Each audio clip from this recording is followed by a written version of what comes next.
Okay, 30-second review to start because they sell so fast. Use the link in the description to get one, use code RJN to get the discount. The Ultralight 2 is the smallest top gaming mouse I've used. It's basically a 50-gram version of the Ultralight. The size can be adjusted with the infinity skins of different thickness. Top sensor, amazing cable, great buttons, great shape, just an amazing mouse. And yes, as expected and predicted, it's my new main for now. Okay, go get one if that's all you need to hear. Otherwise, let's get into the actual review. And I'll slow down my speech. Sorry to start that way, but Finalmouse sell all their stock in under a day. I think it was under 4 hours last time for most of it. Now, as I've said in other Finalmouse videos, I really wanted a smaller Ultralight, especially once they got these flexible cables. And they seem to have made the cable a little tighter now. See, it's a little smaller. The braid feels closer to the wires inside. Still feels pretty much wireless while playing, so that's all good, and it's about 2 meters long or 6.5 feet. What I didn't expect was just how small they were going to make it. Let's start off with the size comparison. Here it is next to the Zowie S2 and Dream Machine's DM3 Mini. It's actually smaller than both. This might be the smallest actual gaming mouse I've ever tested. I'd say it's a much better shape than the DM3 Mini though. More height at the button area, comfort curves in the buttons, hump in the middle, and so on. I have the Finalmouse Air58 on the left, and the Razer Death Adder on the right, because they're large. That should help you understand just how small these other mice are. So the first time I put my hand on it, I thought it might be too small for me. It was hard to find a grip that felt good. It took a whole night to adjust, and I'm used to changing mice all the time. With a grip width of about 5.3 centimeters, it's actually small. As in, while most small mice are small medium, this one is actually small. It's about the size of my 3 fingers, so by the 3-finger rule, this is probably the smallest I should use. Any smaller and my hand is going to cramp. Even with this, I do get some discomfort. Eventually, my hand will adjust, but I don't think going smaller is too wise. The length is about 11.6 centimeters, so I could probably go a bit shorter than this, because this measurement on my middle finger to the back of the knuckle is about 10.8 centimeters. So, mouse choice. How do you choose the right size? This is just an idea I'm still testing, but I'm trying to find an easy way to recommend mice to people. Hold the mouse where your fingers would grip it, then put the 3 fingers on it like this. Line up that first join. That should match up. If you want the exact measurement, obviously measure across the join, and then check the measurement of the mouse at that section. You see on the Death Adder, it's clearly too big for me by this test. And on the Air58, or original Ultralight, I have a fair bit of space. This idea may not be accurate, it's all just guessing. I find what works for me, then logically you would assume someone with a bigger hand would need a larger mouse. Simple. These are just measurements I've noticed work well for when I'm choosing a mouse. If they suit you too, then great. But as always, you have to find what's right for you. Everyone is different. This is only meant to be a starting point. The same is true for length. Middle finger straight all the way to the knuckle. The mouse should be about the same length. That's for fingertip and claw grippers, and that's if you want to focus on improving your aim, not comfort. If you want comfort, obviously get something larger. Palm grip would need something larger too. Okay, with that said, I have my fingers positioned here, so a bit back from the button flare. So maybe having a bit longer is fine. As for the height, it's about 3.5 centimeters at the peak. Palm grip mice are generally 4 centimeters, so this is in line with other fingertip grip shells. And where my fingers end on the buttons, it's about 2 centimeters high, which as I was pointing out in the Abyssus Diva review, I think is right for me. Now, usually I'd recommend this to people who fit the dimensions above, but this mouse can change its dimensions, with the included infinity skins.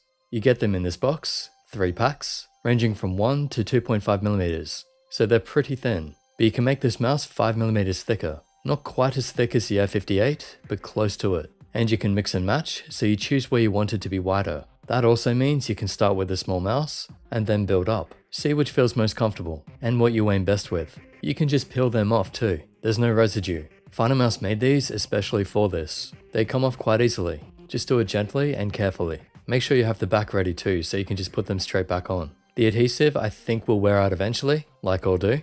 So while you can try out a few combinations, it's probably best to avoid constantly changing them. But I did ask Finalmouse and they said you will be able to order replacements. It will take some practice to get right, and the pattern is meant to match the mouse.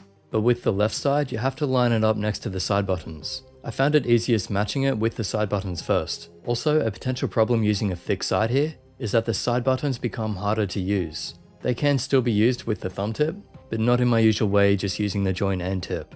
It's not a perfect solution to adding extra width, but it's a good option to have. As for the back, I find the point of contact with your hand is on the right. To avoid these bubbles and joins you might feel, put it on the right first, then slowly push it down and around the mouse. It won't look great from the base like this one, but think about the important parts of the mouse. I say they're where your hand touches it. So for me, it's on the right and on the top a bit, so this suits me better. As for how they feel, okay, so the skins definitely feel nicer because they don't have holes, and they have a really nice texture to them. Nice and soft, I like them. This is the foam I think they were talking about. Can I feel the joins? Yeah, the top ones are a bit obvious. They're not bad, but not something I'd want on a mouse this good. So getting skins on there for the larger palm grip? Not so great. This is more for claw and fingertip. And it's clear they've put a lot of effort into these. They're tapered, feel great, and are lightweight. Let's look at the weight now. Without infinity skins, it's a 50-gram mouse with a bit of cable, so I think their weight will be about 47 grams or so. They do it without the cable. Even with all the bigger skins though, it still only weighs 56 grams. So either way, you're going to have a very light mouse. Putting extra on top, we can see each one weighs about 1 or 2 grams. Also, I just said that the holes don't feel great. They're okay and I'll use them to get the weight reduction, but I think I would rather some extra weight and nicer sides again. That brings us to this material. From what they tell me, it's a new raw composite. The adhesive shouldn't damage it at all. To me, it feels like a hard plastic. Pretty nice though, it's unique and smooth. It's not white, it has a bit of a warm cream tone to it, which is why I think they chose this orange-brown cable and wheel. It looks great with the sunset theme, but not much else. I was more of a fan of their previous color schemes. For those unfamiliar with the Finalmouse design, here's a quick tour of the shape. It looks fairly standard, but that's a good thing in my opinion, because when companies try to add unnecessary gaming flair, they end up creating shapes that are awkward to hold. This has some subtle curvature in the sides, horizontally and vertically, so you get comfort and extra assistance with the grip as you lift it. It makes a bit of a ledge. The top is slightly rounded to fit the curvature of your palm and fingers, and there are slight comfort curves in the buttons. Looking at the base, you can see the overall flatness of the design, other than the subtle curves. This is one of the best shapes out there in my opinion because they've kept it simple, but still managed to be comfortable, which is also what I'd call a safe shape because it doesn't force your fingers into exact positions. Like the other ultralights, it's still at 500 Hz. Some say they prefer it, others say it's 2019 and 1000 Hz should be standard. I'm still of the mind it doesn't really make a noticeable difference. One argument people give is that 500 Hz has higher latency. So let's look at the latency. Here it is compared to the G903.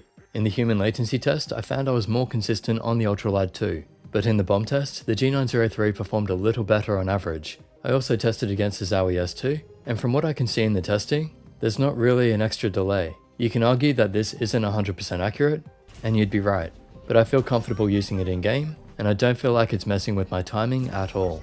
It's up to you if you want to care about this. Another potential problem I've heard people bring up is the wheels breaking on previous mice. Finalmouse have said the entire thing has been reconstructed. The wheel definitely feels different now. The side buttons have a more consistent click too. The main buttons have been updated to feel faster, but the ones on the F58 were already pretty great. So this is a slight improvement if anything. But speaking of the buttons, let's do the sound check.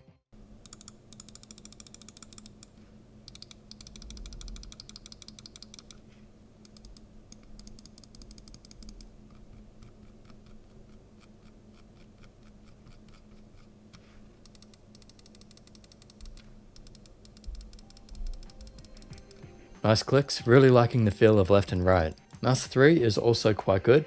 It's not too hard to press in like some others, but still obviously needs more force to click. Using the wheel up and down is the most interesting. It has noticeable steps and is still fairly quiet. However, it has this extra tension, like I'm winding something up.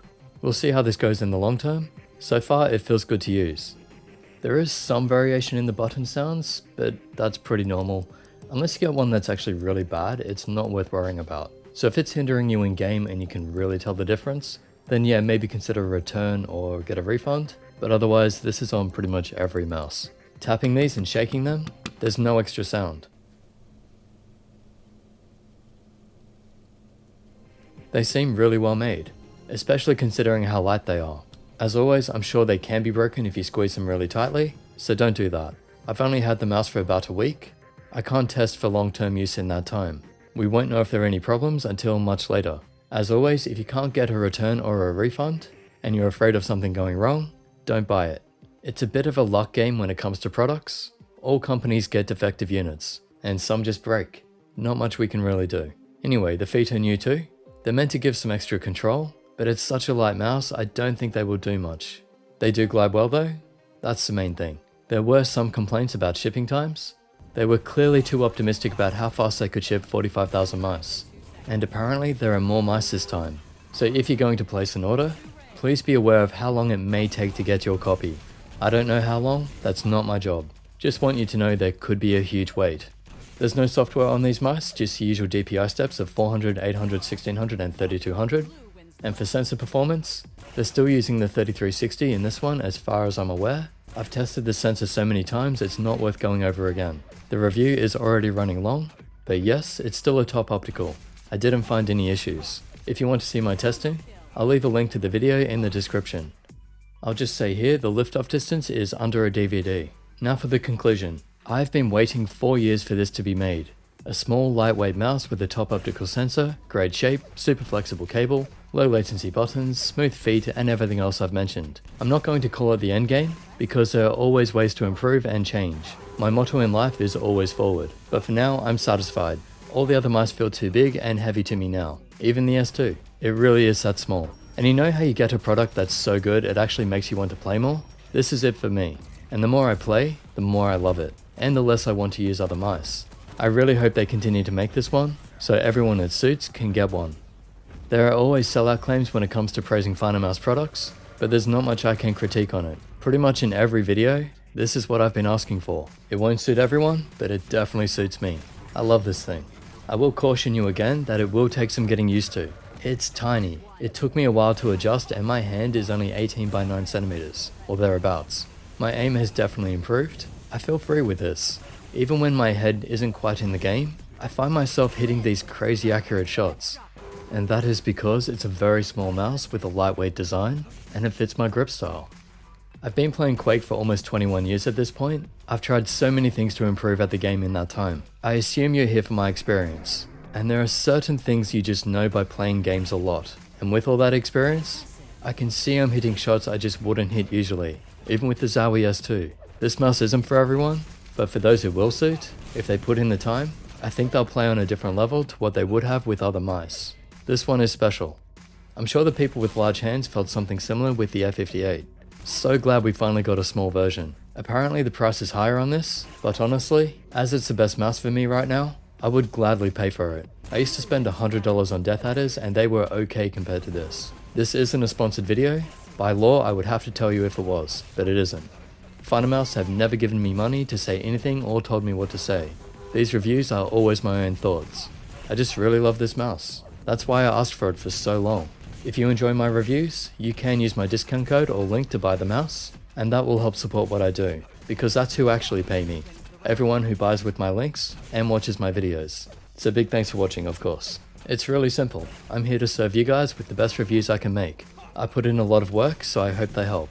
Speaking of help, all I did was ask Finalmouse to make a smaller version. They did the rest. They deserve all the credit. I was not part of the design process at all, and they did an amazing job. Any warranty issues, remember to contact support, not me. But thanks again Finalmouse for my new main. They didn't have to do this, but they did.